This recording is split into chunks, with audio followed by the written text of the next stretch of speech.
Le Cercle national des producteurs de café cacao a prononcé une conférence de presse sur les réformes en cours dans la filière.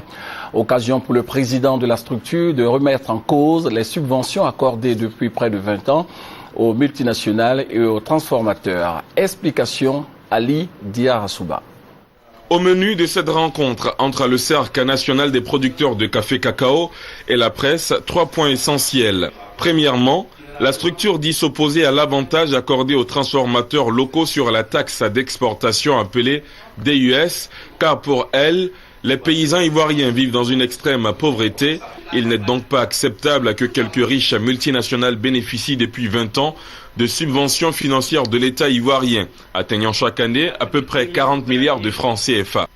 Selon le Cercle, ces subventions auraient servi à financer des millions de vaccins et de lits d'hôpital et plusieurs milliers de salles de classe et des milliers de kilomètres de routes réprofilées.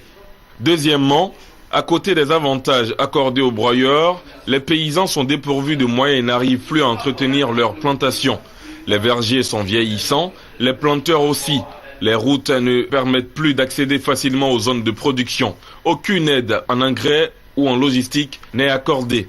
Pour terminer, le président du Sénat-Pro-CC a reconnu qu'il faut, avant d'envisager soutenir les planteurs, d'abord procéder à leur identification complète et leur plantation. Une campagne d'identification a certes été menée depuis 2004, mais celle-ci a montré ses faiblesses, car beaucoup de planteurs identifiés par le mouvement n'ont pas été recensés ou alors certains ne sont propriétaires d'aucune terre.